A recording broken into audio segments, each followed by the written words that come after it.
नमस्कार, markets today में आपका स्वागत है। मैं हूं शैल भटनागर, आपके साथ जुड़ रहा हूं नोएडा मुंबई स्टूडियोज से। चलिए ज़रा बाजार पर थोड़ी बारीकी से नज़र डालते हैं। आज मंथली एक्सपायरी थी सितंबर की और आपने बहुत ज़बरदस्त बिकवाली आते हुए देखी। लगातार छठे दिन बेयर्स का जो वर्चस्व है वो आपको मजबूत होता हुआ देखा। 2.9% का कट आपने निफ्टी में आता हुआ देखा है और अगर आप एक्सपायरी वाला दिन देखें तो इससे बुरा कट आपने 24 फरवरी 2011 को देखा था, जब निफ्टी 3.2% टूटा था।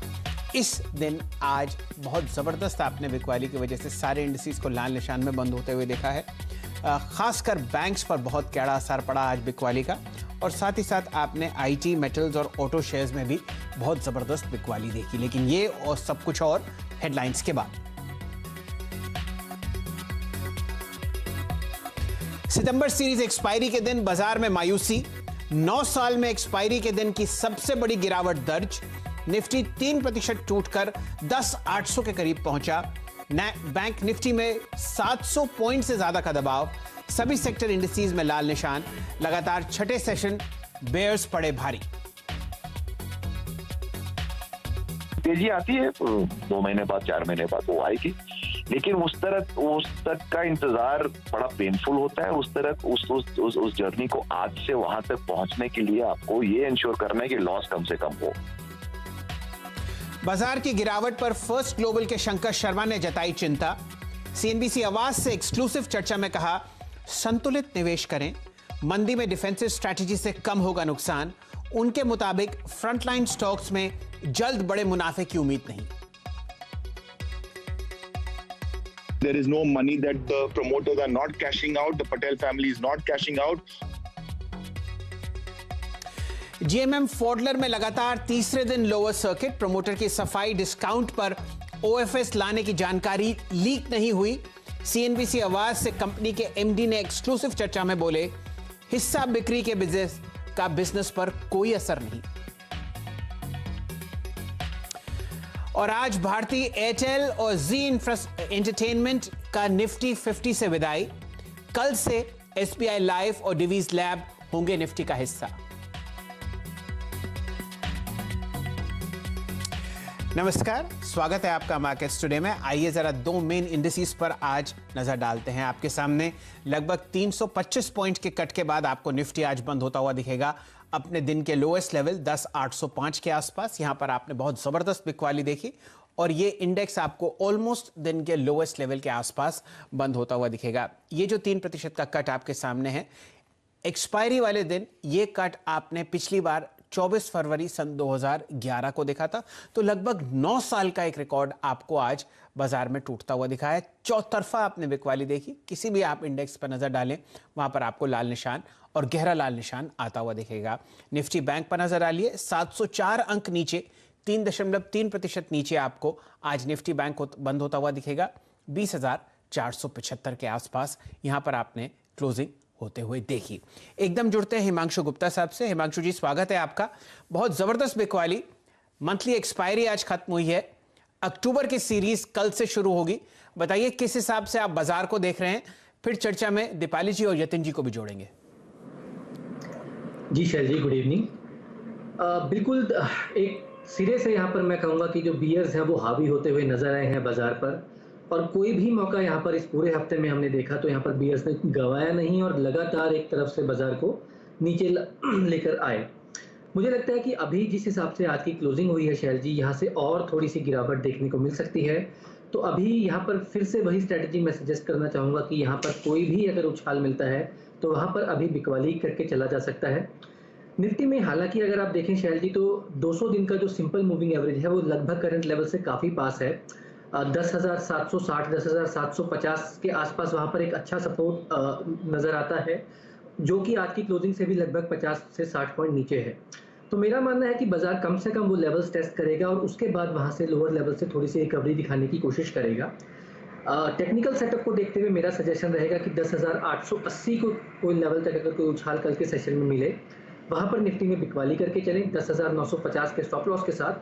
10,740, 10,680 ये मुझे लगता है कि निफ्टी में डाउनसाइड टारगेट देखने को मिल सकते हैं। सिमिलरली शैल जी, बैंक निफ्टी की बात करें तो यहाँ पर जो सिचुएशन है वो थोड़ी और ख़राब है। और 21,000 कटने के बाद अगला सपोर्ट जो 20,700 20,750 का अच्छा सपोर्ट नजर आता था, वो भी आज बाजार ने बहुत इजीली निकाला। तो मेरा ऐसा मानना है कि कहीं ना कहीं ये जो बैंकिंग इंडेक्स है ये 20,000 की तरफ अग्रसर है और यहाँ पर अभी और गिरावट देखने को मिलेगी। तो यहाँ पर भी सिमिलर रहेगी शैल जी की कोई भी उछाल अगर आपको मिलता है यहाँ पर 20,700 के आसपास, वहाँ पर बिकवाली करके चलें, 20,900 21,000 की रेंज में एक स्टॉप लॉस लगाएं और डाउन साइड में मुझे लगता है कि 20,000 और 19,800 तक के भी टारगेट्स यहाँ पर 1 से 2 ट्रेडिंग सेशन में देखने को मिलेंगे। तो अभी यहाँ पर जो शॉर्ट टर्म ट्रेंड है वो थोड़ा कमजोर है और अभी यहाँ पर एक एग्रेसिव लॉन्ग साइड ट्रेड लेने से बचें। चलिए ऐसा करते हैं, आज यतिन जी को शो में पहले ही जोड़ लेते हैं, सेंटिमेंट की चर्चा करते हैं। यतिन जी, आज लगातार छठे दिन आपने लाल निशान निफ्टी में देखा और बैंक निफ्टी की तो बात ही क्या कीजिए, 12 के 12 जो कंपोनेंट्स हैं वो आपको लाल निशान में बंद होते हुए दिख रहे हैं। बताइए आज डीलिंग रूम में क्या मूड था? और एक बात जो मुझे ठीक लग रही है वो ये है कि आज का जो गिरावट है उसमें वॉल्यूम कम है। बिल्कुल शैलेंद्र जी, देखिए वॉल्यूम कम है क्योंकि जब वॉलेटिलिटी बढ़ जाती है खास करके एक्सपायरी वाले दिन तो लोग जो हैं एकदम से ही पोजीशंस को होल्ड ऑन करते हैं, क्योंकि अगर आप पूरी सितंबर की एक्सपायरी देखें तो निफ्टी में 1000 पॉइंट्स के ऊपर की गिरावट हमने देखी है। और कहीं ना कहीं ये जो मंदी है वो इम्पोर्टेड मंदी है। क्यों? क्योंकि हमने यूएस में देखा है कि सारे जो वहाँ के टेक स्टॉक्स हैं, जो बड़े टेक स्टॉक्स होते हैं, वहाँ बहुत ज़बरदस्त गिरावट है, जिसके कारण डाउ 30 और नैस्डैक, ये दो बड़े जो मुख्य इंडिसेस हैं, वहाँ गिरावट बहुत ज़बरदस्त है, जिसके कारण सेंटिमेंट ग्लोबली ख़राब है। इसके अलावा अगर आप डॉलर इंडेक्स देखें या आप वॉलेटिलिटी इंडेक्स जो कि इंडिया विक्स है वो देखें, तो वो ऐसे स्तरों पे है जहां वॉलेटिलिटी बढ़ने के आसार ज्यादा हो जाते हैं, जिसके कारण हमने देखा है कि मार्केट में एक पैनिक सा था। सो ओवरऑल बेसिस पे मार्केट और डीलिंग रूम का रुझान यही है कि ये विदेशी इंपोर्टेड मंदी है और जिस हिसाब से विक्स और डॉलर इंडेक्स की मूवमेंट है, कहीं ना कहीं ये वॉलेटिलिटी अगले 3-4 दिन जरूर रहेगी। तो अपने स्टॉप लॉसेस एकदम से टाइट कर लीजिए और अगर आप पोजिशनल ट्रेडर हैं तो बाय ऑन डिप्स और टुकड़े टुकड़े में छोटी छोटी क्वांटिटीज में शेयर्स को एक्यूमुलेट करिए, क्योंकि ये जो फॉल है मार्केट का और ये जो वॉलेटिलिटी है 3-4 दिन और यहाँ रहने वाली है। अच्छा, आज 2-3 चीजें इकट्ठी भी हुई। एक तो मंथली एक्सपायरी थी, बिल्कुल, उसके बाद निफ्टी रीबैलेंसिंग थी, ग्लोबल सेलिंग प्रेशर था और आपने ये भी देखा कि बहुत जबरदस्त एक डिटैचमेंट है बाजार से कि कोई अभी खरीदारी ना करें। तो अगर आप खरीदारी नहीं करेंगे तो वो तो पत्थर की तरह नीचे बाजार आपको गिरता हुआ दिखेगा ही। मैं आपको 2 डेटा पॉइंट्स देता हूं। बैंक निफ्टी का कट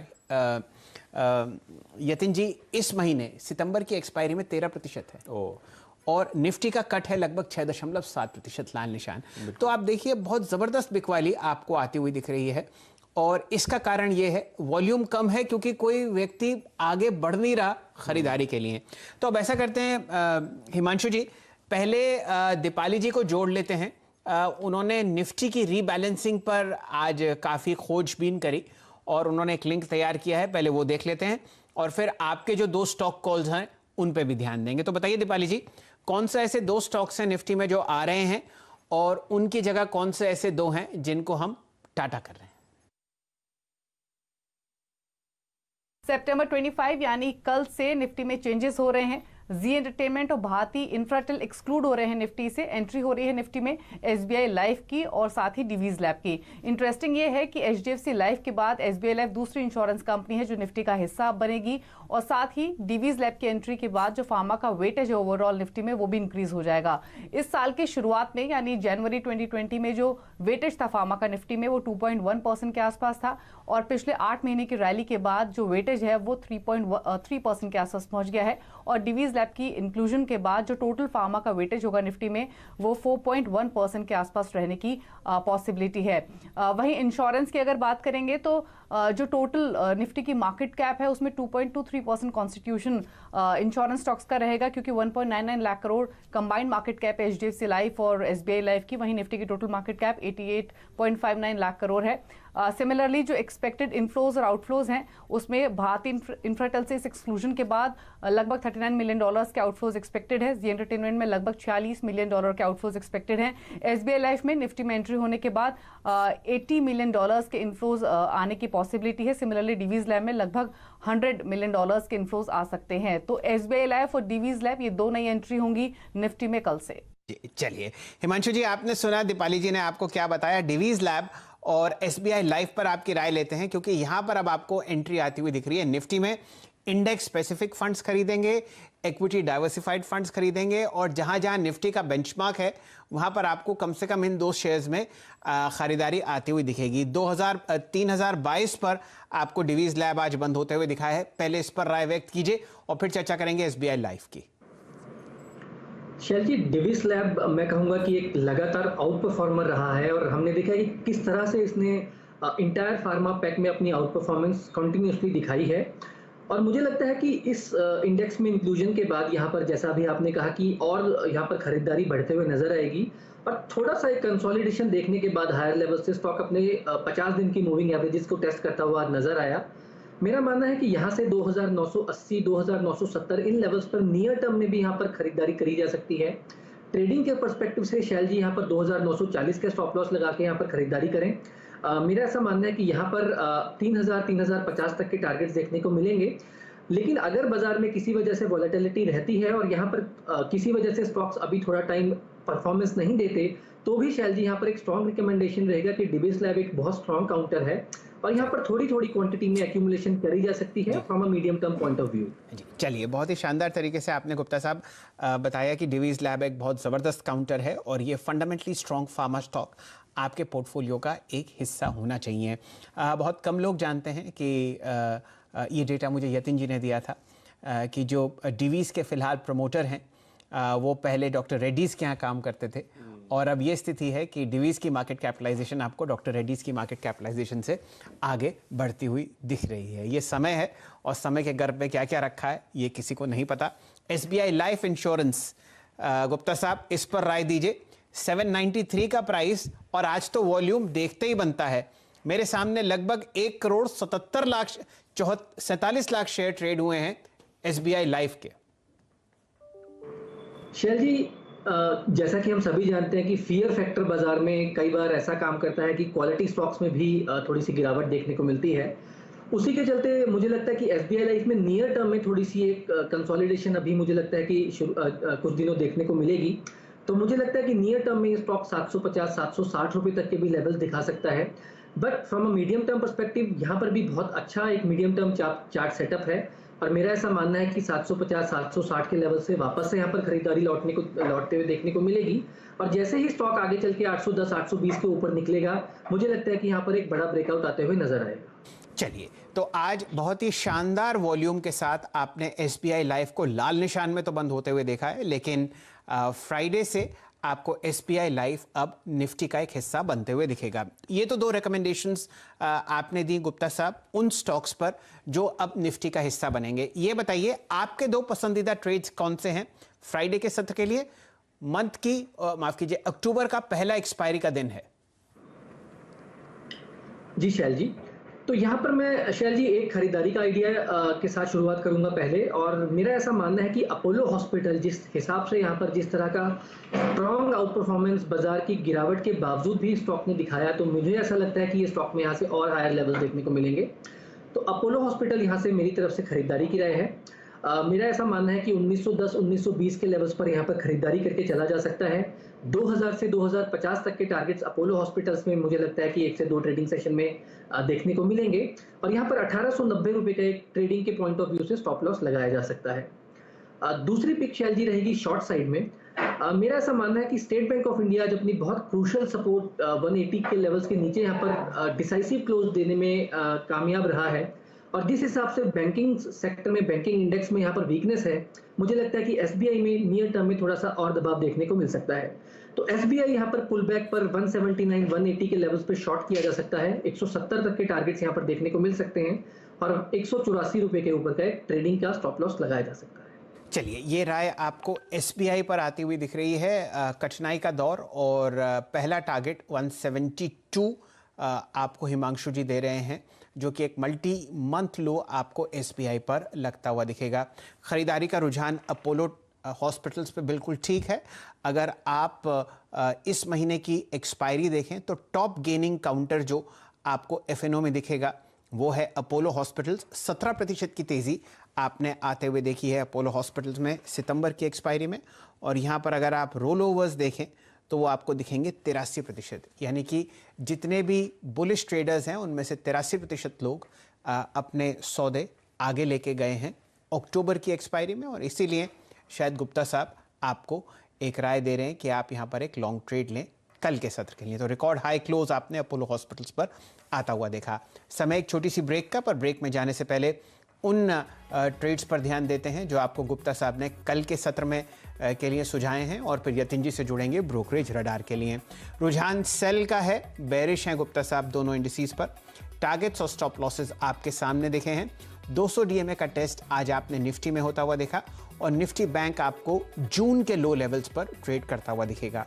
गुप्ता साहब की व्यक्तिगत कॉल्स हैं, एक सेल कॉल एसबीआई पर, पहला लक्ष्य 172, और अपोलो हॉस्पिटल्स पर उनका रुझान बुलिश है, पहला लक्ष्य वो आपको 2000 रुपए का दे रहे हैं। स्टॉप लॉसेस आपके सामने स्क्रीन पर हैं। और कौन कौन सी उन्होंने राय दी? एसबीआई लाइफ और डिवीज लैब कल से आपको निफ्टी का हिस्सा बनते हुए दिखेंगे। डिवीज पर एक बाय कॉल है 3080 का पहला लक्ष्य, और एसबीआई पर सेल कॉल है 775 का आपको पहला लक्ष्य गुप्ता साहब सजेस्ट कर रहे हैं। समय एक छोटे से ब्रेक का, आप जुड़िए हमारे साथ और उन स्टॉक्स के बारे में सुनिए जहां पर एचएनआईज पोजीशंस ले रहे हैं ब्रोकरेजेस के अंदर। थोड़ी देर में हम हाजिर होंगे।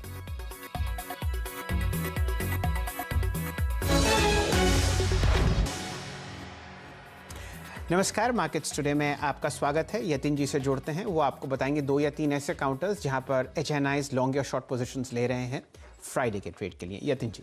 तो शैलेंद्र जी देखिए, आज के सत्र में सभी जो सेक्टोरल इंडिसेस हैं वो लाल में बंद हुए, लेकिन अभी भी उम्मीद मार्केट को यह है कि फार्मा शेयर्स में तेजी बनी रहेगी। जिस हिसाब से कोविड के केसेस फैल रहे हैं और जिस हिसाब से हेल्थ केयर की ज़रूरतें दिन ब दिन बढ़ रही हैं, उस हिसाब से कैडिला हेल्थ एक ऐसा फार्मा शेयर है जो पोजीशनिंग वाइज बहुत बेहतरीन है। इनफैक्ट डीलिंग रूम्स को लगता है कि यहाँ बाय ऑन डिप्स करना चाहिए पोजिशनल ट्रेडर्स को, और 390 से लेकर 395 के लेवल्स, यानी यहाँ से 6 से 7% की अच्छी ट्रेडिंग अपसाइड कुछ दिनों में या कुछ हफ्तों में हमको देखने को मिल सकती है। तो कैडिला पे जो है डीलिंग रूम्स का एक लॉन्ग कॉल आ रहा है, और खास बात यह है कि वो पूरा फार्मा पैक, चाहे वो डॉक्टर रेड्डीज हो, लुपिन हो, कैडिला हो, करेक्शन सब में हुआ, लेकिन रोल ओवर भी बहुत बेहतरीन हुए लॉन्ग साइड पे। तो पूरे फार्मा पैक पे डीलिंग रूम्स को लगता है कि बाय ऑन डिप्स की रणनीति अपनानी चाहिए। इसके अलावा दूसरा जो स्टॉक है आज डीलिंग रूम रेडार पे, वो है वोडाफोन आइडिया। अगर अगले हफ्ते के लिए अगर आप देखें तो कंपनी का एक बहुत बड़ा इवेंट है, एजीएम होने वाली है वोडाफोन आइडिया की 30 सितंबर को, और लोगों का मानना ये है कि जिस हिसाब से फंड रेजिंग प्लान कंपनी ने अनाउंस किया था कि उनको एक फंड लगेगा कंपनी चलाने के लिए और आगे चलते हुए जो अपग्रेडेशन की ज़रूरतें हैं, तो ये 30 सितंबर के एजीएम वाले दिन काफ़ी सारी क्लैरिटी आ सकती है। और अगर आप शेयर का भाव देखें तो 13-14 रुपए वाला शेयर अभी लगभग 9-9.25 रुपए के आसपास कंसोलिडेट कर रहा है, और डीली रूम्स का मानना ये है कि यहाँ भी छोटे छोटे टुकड़ों में बाय ऑन डिप्स करना चाहिए। और जिस हिसाब से एक इवेंट लाइनअप है नेक्स्ट वीक, तो अच्छे खासे रिटर्न हमको आते हुए दिखाई दे सकते हैं। चलिए, पोजिशनली आपको वोडाफोन पर एक बाय आती हुई दिख रही है, और साथ ही साथ ये आप अपने पोर्टफोलियो में भी ऐड कर सकते हैं। ये डीलिंग रूम्स यतिन जी को बता रहे हैं। वापस गुप्ता साहब से जुड़ते हैं। हिमांशु जी, क्योंकि कल से आपको अक्टूबर की एक शानदार मंथली एक्सपायरी शुरू होते हुए दिखेगी, बताइए कौन से ऐसे 2 लार्ज कैप्स और मिड कैप स्टॉक्स हैं एफएनओ में जहां पर आप तेजी और मंदी कर सकते हैं। पहले लार्ज कैप का बुलिश स्टॉक बताइए। जी शैल जी, देखिए यहाँ पर एफएमसीजी एक ऐसी बास्केट है जो कि इस वीकनेस में एक आउट परफॉर्मेंस दिखा रही है, रिलेटिव स्ट्रेंथ दिखा रही है मैं कहूँगा। और लार्ज कैप में मुझे लगता है हिंदुस्तान यूनिलीवर एक स्टॉक है जो कि मुझे पसंद है, जो कि एक कंसोलिडेशन के बाद यहाँ पर तेजी के लिए तैयार है। तो एचयूएल में मुझे लगता है कि करंट लेवल्स पे खरीदारी की जा सकती है। 2100 2120 तक के टारगेट्स यहाँ पर देखने को मिल सकते हैं। 2030 का एक स्टॉप लॉस हिंदुस्तान यूनिलीवर में लगाया जा सकता है। दूसरा लार्ज कैप स्टॉक शायद जो वीकर साइड जो मुझे लगता है कि यहाँ पर थोड़ी और गिरावट देखने को मिल सकती है, स्टॉक है आयशर मोटर्स। तो स्टॉक आज अपनी क्रूशियल सपोर्ट्स के नीचे बंद हुआ है। मेरा ऐसा मानना है कि जिस हिसाब से ऑटोज में थोड़ा सा प्रेशर है, यहाँ पर थोड़ी सी करेक्शन अभी और बनते हुए देखने को मिलेगी। तो आयशर मोटर्स में मुझे लगता है कि यहाँ पर 1980 तक के टारगेट्स के लिए शॉर्ट पोजीशंस बनाई जा सकती हैं, और 2065 का एक स्टॉप लॉस लगाया जा सकता है। समय बहुत ही कम है गुप्ता साहब, बहुत ही संक्षिप्त में बताएं एक मिड कैप जो लॉन्ग साइड पर आप ट्रेड करना चाहेंगे अक्टूबर में, और एक मिड कैप जहां पर आप शॉर्ट पोजीशन लेना चाहेंगे एफएनओ में। जी शैल जी, लॉन्ग साइड में जो एक मिड कैप मुझे पसंद है वो है गोदरेज कंज्यूमर्स और एफएमसीजी बास्केट, जैसा मैंने जिक्र किया है, मुझे अच्छा लगता है। गोदरेज सीपी में करंट लेवल्स पे खरीदारी की राय है। 720 रुपए तक के टारगेट देखने को मिल सकते हैं और 672 रुपए का यहाँ पर एक स्टॉप लॉस लगाया जा सकता है। शॉर्ट साइड में मुझे इंडसइंड बैंक लगता है कि यहाँ पर एक करेक्शन अभी यहाँ पर और बढ़ता हुआ नजर आ सकता है। तो मेरा मानना है कि 500 रुपए के आसपास वहां पे बिकवाली करें 510 रुपए के स्टॉप लॉस के साथ। 470 से 460 रुपए तक के टारगेट्स इंडसइंड बैंक में आने वाले दिनों में देखने को मिल सकते हैं। गुप्ता साहब, आपका बहुत बहुत धन्यवाद हमारे साथ जुड़ने के लिए और इन 4 स्टॉक्स को शेयर करने के लिए। ग्राफिक्स और स्टॉप लॉसेस आपके सामने स्क्रीन पर चल रहे हैं, इनको मैं अपने ट्विटर हैंडल पर भी अपडेट कर दूंगा। समय समाप्त हो चुका है मार्केट्स टुडे का। इस शो को यहीं समेटते हैं, लेकिन खबरों का सिलसिला जारी है CNBC आवाज पर। आप जुड़े रहिए हमारे साथ एक से एक बेहतरीन स्टॉक कॉल्स, ट्रेडिंग आइडियाज और पोर्टफोलियो पिक्स के लिए। धन्यवाद।